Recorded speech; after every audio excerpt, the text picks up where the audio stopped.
It started with small signs, things that I could ignore at first. My dad, John, wasn't the kind of man who would ever admit weakness. He was always the rock, always the provider.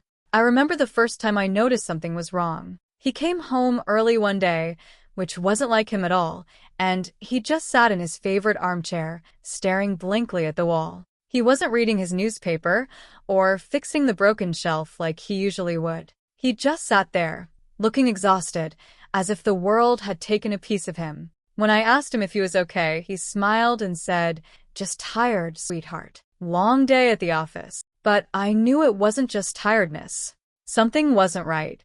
As the days went on, it became harder to ignore. He was pale, his movements slow, and his energy was gone. He'd been a man who never took sick days, but now it seemed like he couldn't even get out of bed without groaning. But the real problem wasn't just his condition. It was my mother, Catherine. She didn't seem to care. She was always so focused on her own life. If there was any concern on her face, it was about the fact that his illness was inconvenient for her. She'd roll her eyes when he'd ask for help, making sarcastic remarks about how difficult it was for her to be stuck at home. Instead of stepping up and helping, she continued to go out to lunch with friends, book beauty appointments, and attend any event that could take her away from the house. It wasn't that she didn't care, it was that she just couldn't be bothered. I remember the first real moment I realized how little she cared. It was a Tuesday just after school. I had gotten used to taking care of Dad while Mom did her own thing, but this time, things were different. I came home to find Dad in bed, drenched in sweat, and unable to get up. I called Mom, frantic, but her phone went straight to voicemail. I tried again and again, but nothing. I tried to keep it together, though, managing to get Dad to drink some water and stay comfortable. By the time Mom finally showed up, it was nearly dark outside. She didn't even apologize for being late. She just walked in, took one look at Dad, and sighed. "He's just being dramatic," she muttered, as though he could somehow choose to be sick. I wanted to scream at her, but instead, I just bit my lip and tried to push the anger down. It wasn't the first time I'd had to step up. Over the weeks, Dad's condition worsened. Every morning, I was the one who made sure he had something to eat, that he took his medication, that he was comfortable. Sometimes, I'd sit next to him for hours, just talking, trying to keep his spirits up. And every time I looked over at my mother, she was gone. I would find her in front of the mirror, checking her makeup, or on the phone gossiping with friends. It was as if nothing had changed. I began to resent her in a way I never had before. She was selfish, self-centered, and it hurt me to see how easily she abandoned Dad. I was just a kid, but I was the one who had to keep things together. It wasn't fair. Then came the day that changed everything. I had stayed home from school to take care of Dad, who was too weak to get out of bed. I didn't want to leave him alone, even for a few hours. By noon, I was exhausted. I had been running around the house, making sure Dad had everything he needed when the phone rang. It was my mother. "I'll be home later," she said, her voice casual. "I'm out with friends, and I might go to a movie later. Can you handle things?" I stared at the phone, my blood boiling. Was she seriously asking me to take care of Dad again, while she went out and had fun? I wanted to yell at her, tell her that I couldn't do it all, but the words caught in my throat. Instead, I said nothing. "Sure, Mom. I got it," I muttered before hanging up. It was the moment I realized my mother was never going to change. I wasn't a priority in her life. She never put me or Dad first, and I would never come before her social plans. I had been taking care of Dad alone for weeks now, and I was starting to crack under the pressure. But things would only get worse. That evening, when I walked out of school, I saw it. My mother wasn't there, as usual. I waited for 20 minutes, and when I realized she wasn't coming, I decided to walk home. I wasn't too far from school, and I'd done it before when she was late, but this time, something felt different. When I got to the house, it was locked. I knocked on the door, hoping she would be home, but there was no answer. I didn't have a key. I stood there for what felt like hours, trying to figure out what to do. It was then that I realized that the house was never really my home anymore. It was just a place where I existed. In the meantime, my mother had gone out for drinks again, leaving me stranded and forgotten. I could feel the resentment building up, and I had no one to vent it to. My dad was too sick, and my mom was too wrapped up in her own world to care. I was alone. It was during that time that I began to truly understand the emotional strain this situation was putting on my family. Dad was holding on, doing his best to keep things normal, but my mother was no help. Her neglect wasn't just hurting Dad, it was tearing our family apart. He tried so hard to make me feel like things were still okay, but I could see how much he was suffering, and it was becoming too much for all of us. Dad's condition had been declining for weeks, but it became undeniable when the doctors gave us the grim news. His cancer had spread too far, and there was no more hope for treatment. They gave him only a few months to live. Hearing those words felt like a thunderstorm had hit me all at once, dark, overwhelming, and full of an impending sense of loss.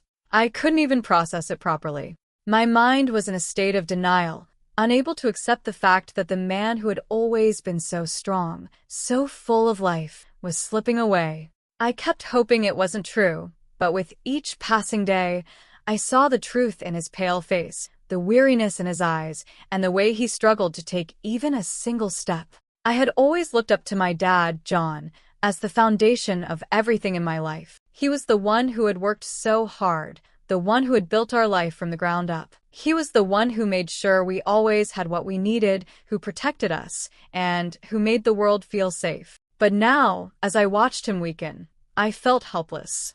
There was nothing I could do to stop it. It was a feeling I had never known before, and it crushed me.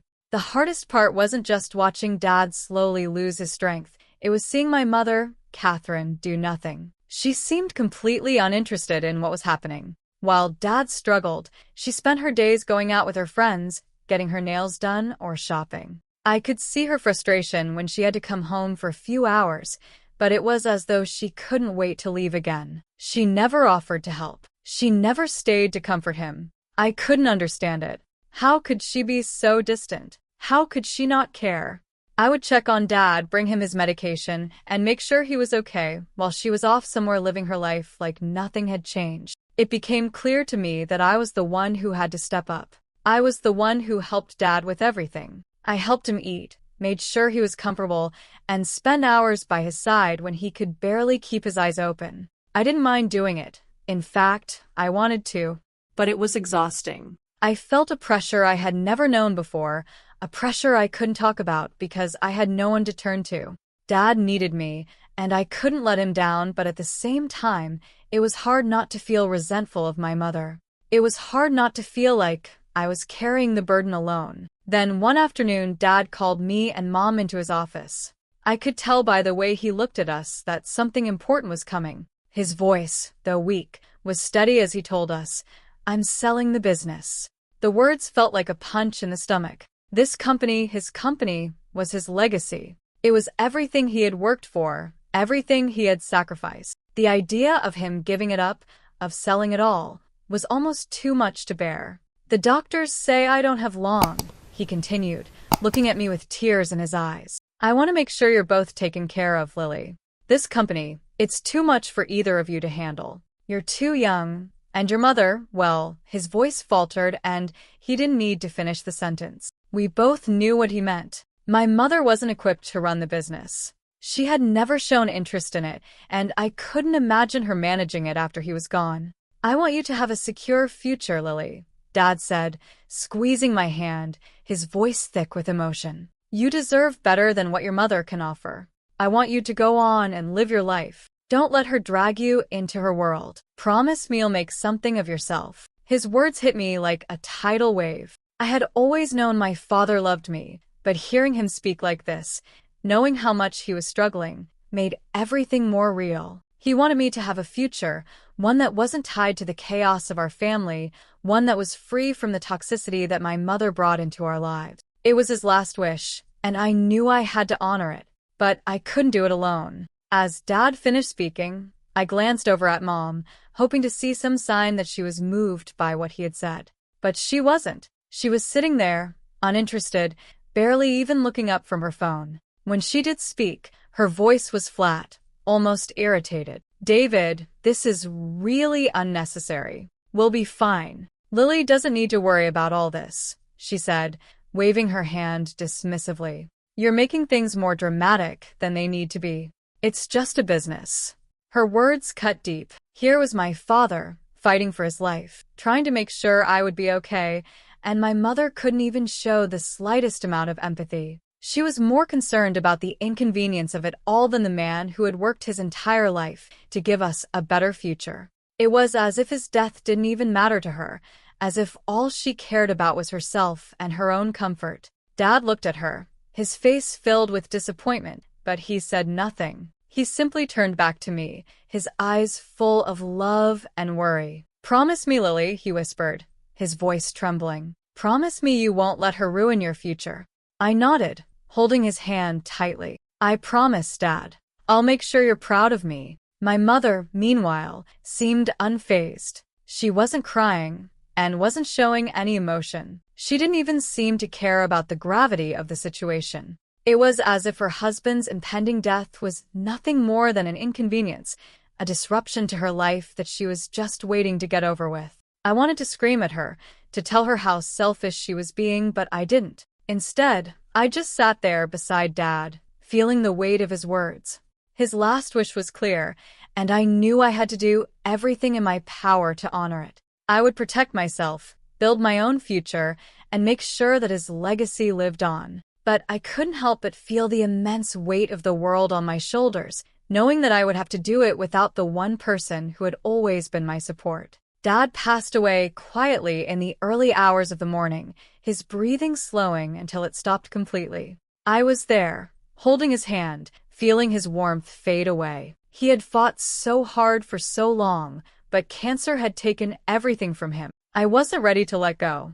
I couldn't be ready. The loss of my father felt like a piece of my soul had been ripped away. The pain was indescribable, a heavy weight in my chest that I couldn't escape. But as I sat beside him, feeling the finality of it all, I looked at my mother, Catherine, and found no comfort in her. She was distant, almost detached, as if she had already moved on. When she finally came into the room, she didn't shed a tear, didn't offer any comforting words. She simply looked at Dad's body for a moment, then turned away. "It's over," she said flatly, as if it were just another task to check off her list. "We can move on now." It hurt in ways I couldn't explain. I had just lost my father, and all my mother seemed concerned about was what was next for her. There was no grief, no sorrow, just an inconvenient interruption to her life. I wanted her to care, to hold me, to tell me that everything would be okay, but she couldn't even pretend. I felt so alone, so isolated in my grief, and I didn't know how to cope with it. The funeral was a blur. I watched my mother go through the motions, dressed in black, tears staged for the guests. She accepted condolences with practiced ease, but I could see right through it. Her eyes didn't reflect the loss of her husband, just the inconvenience of having to mourn in front of others. She made small talk with friends, smiling and nodding, more interested in maintaining appearances than in truly acknowledging what had happened. I felt sick watching her, as if everything I had known about her was a lie. I couldn't find any comfort in her, or in anyone else at the funeral. It was as though the world had moved on, but I couldn't. I couldn't stop thinking about Dad and everything he had meant to me. I wanted to cry, to scream, to do anything to make the pain go away, but my mother wasn't there for me. She wasn't there when I needed her the most. The days that followed the funeral were just as bad, if not worse. My mother went on with her life, making plans for her future as if nothing had changed. She started talking about getting back to work, going out with her friends, and finding ways to fill the empty space Dad had left behind. I watched as she continued to live her life, with no regard for the fact that I was still reeling from losing the one person who had always been there for me. It was as though my grief didn't matter to her. It wasn't even on her radar. Then one morning I woke up to something that shocked me to my core. I came downstairs to find my mother sitting at the kitchen table with a man I didn't recognize. He was younger than her, maybe in his 30s, and they were laughing, talking as if they had known each other for years. I froze in the doorway, unable to comprehend what I was seeing. "This is Derek," my mother said, as though introducing an old friend. "He's my fiancé." The words hit me like a slap. My father had only been gone for a month, and she was already engaged to someone else. I couldn't process it. How could she move on so quickly? How could she forget my father and everything they had shared? I stood there in disbelief, feeling like the floor had been pulled out from under me. Fiancé, I whispered, barely able to speak. What do you mean, fiancé? She smiled, completely unfazed. Yes, Derek and I are getting married. And Lily, you need to move out. Derek and I will need the space, and I think it's time for you to start making your own way. Her words hit me hard, each one a blow to my already fragile heart. Move out, I repeated, the shock clear in my voice. Where am I supposed to go? Figure it out, she said, almost dismissively. You're not my responsibility anymore.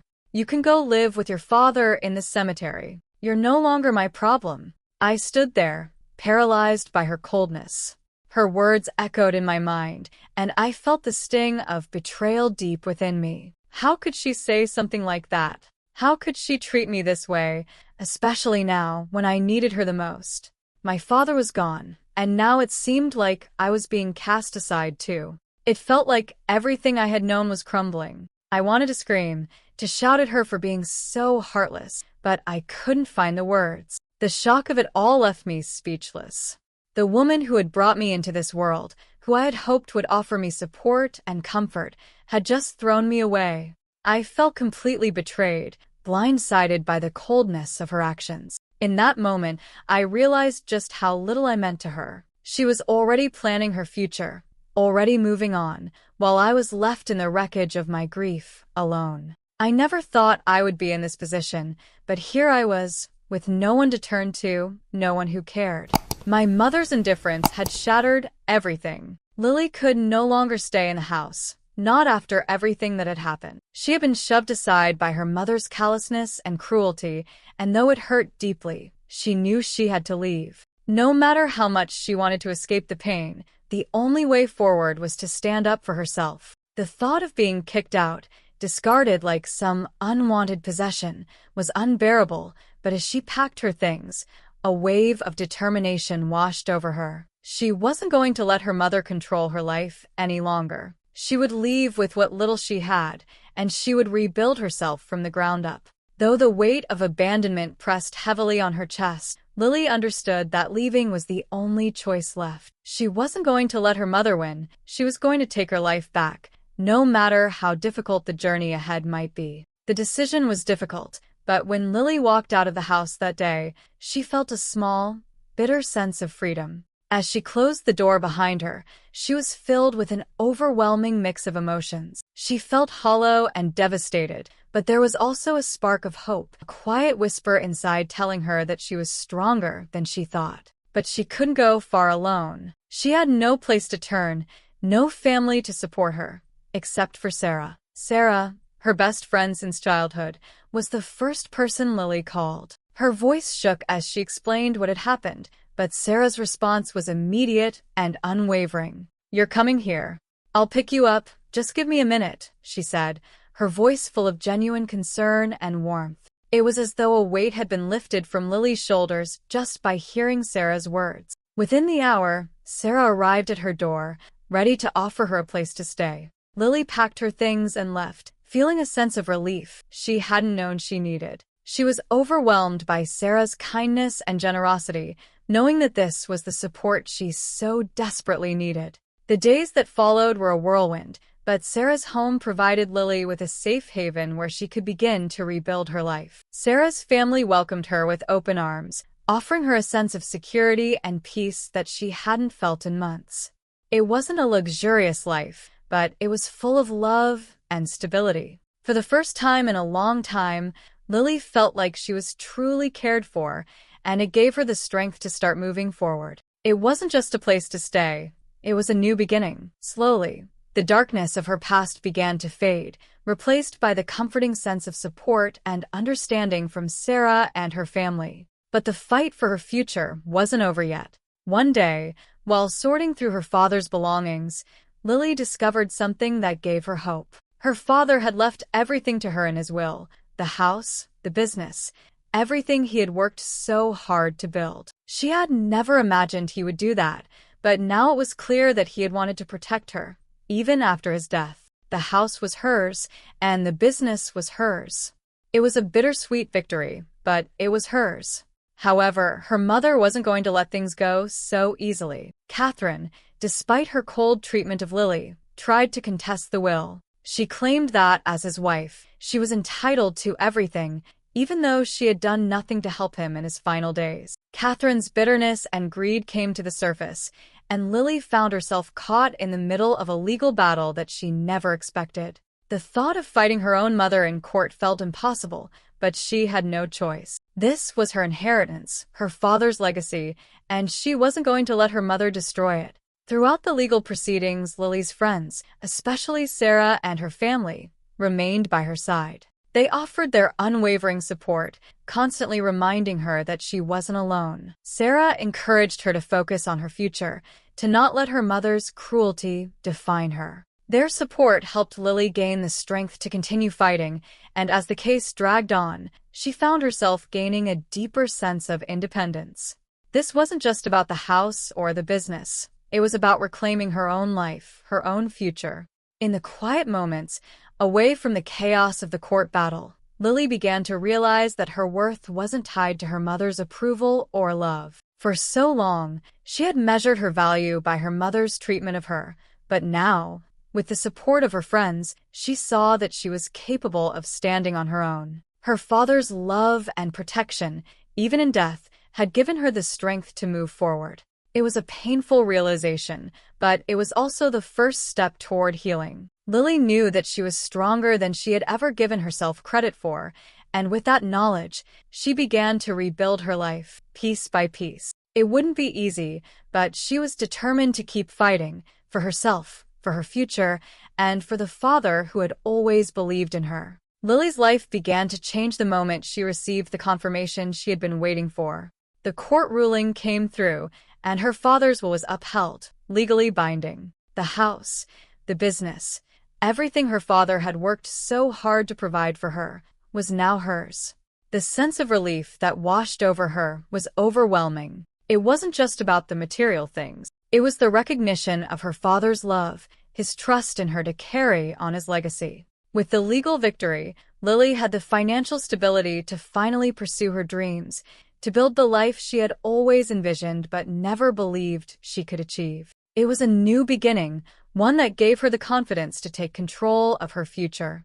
But just as Lily began to embrace her newfound independence, her mother, Catherine, continued to make her life difficult. Catherine's desperation grew with each passing day. She called and sent messages, apologizing for everything she had done, begging Lily for money, and asking for forgiveness. But Lily had no desire to reconnect with her mother. Her mother's actions had left deep scars that would never heal. Catherine's selfishness, her disregard for Lily's well-being, and her coldness in the face of loss had broken their relationship beyond repair. It didn't matter how many times Catherine apologized, Lily could no longer see her as anything other than a toxic influence. So, with a decisive move, Lily blocked her mother's number, refusing to let her back into her life. She had finally realized that her happiness and her future depended on moving forward without the weight of her mother's manipulation. As Lily focused on building a new chapter, her accomplishments became a testament to her resilience. She graduated from college with honors, knowing that her father would have been so proud of her. She had worked hard, balancing her education with the weight of everything she had gone through, and now, standing in her cap and gown, it all felt worth it. The ceremony was a celebration not only of her academic achievements, but of her strength and perseverance. Surrounded by the love and support of her friends and the family she had chosen, Lily felt like she had finally found a place where she belonged. This was the future her father had always believed in for her, and she was ready to step into it with confidence. The next step was moving into her new home, the house that had once represented her family's wealth and status, but now it symbolized something entirely different. It was a place of independence, a place where Lily could start fresh and build a life on her own terms. No longer burdened by the toxic memories of the past, she embraced her new space as a reflection of her strength. It wasn't just about the house itself. It was the freedom that came with it, the freedom to make decisions for herself, to pursue her passions without anyone holding her back. The house was now a symbol of everything she had worked for, everything she had overcome, and everything she was about to achieve. Lily focused on her education and her future. She started to plan the next steps, knowing that this was her time to shine. She was no longer defined by her mother's rejection or her father's illness. She was her own person, ready to take on the world. With each passing day, her confidence grew, and she started to build a future filled with possibility. She was determined to create the life she had always dreamed of, and nothing was going to stand in her way. One quiet evening, as Lily settled into her new home, she found a letter from her father. It was a letter he had written before his passing, a final message to her. As she opened it and read his heartfelt words, tears welled up in her eyes. He had always believed in her, always known she had the strength to overcome any obstacle. His words reminded her of the importance of living for herself, of not seeking anyone's approval but her own. It was a final piece of guidance, a gift that helped her see that she was on the right path. Her father had loved her unconditionally, and that love would continue to guide her as she moved forward in life. With the letter clutched in her hands, Lily felt a deep sense of peace settle within her. Her father's love would always be with her, even in his absence, and that was all she needed to keep moving forward. The future was hers to shape, and with the strength she had found within herself, Lily knew she was ready to build the life she had always dreamed of. No longer burdened by the past, she was free to create her own destiny. As Lily looked back on everything that had happened since her father's death, she couldn't help but marvel at how far she had come. The pain of losing him still lingered, but it no longer defined her. She had learned to find strength in the face of hardship, to rely on herself when others let her down. Her journey had been filled with loss, betrayal, and heartbreak, but it had also been filled with growth, resilience, and self-discovery. Through it all, Lily had found a new sense of self-worth, supported by the love of those who truly cared for her, like Sarah and her family. Lily knew that her future was now hers to create. Her mother's actions, though painful, no longer had the power to hold her back. She had learned that her value was not tied to anyone else's approval, and that realization had empowered her to take control of her own life. The road ahead wouldn't always be easy, but Lily was ready to face it with strength, courage, and the knowledge that she had the power to shape her own destiny. The past no longer held her captive. Her future was hers to build.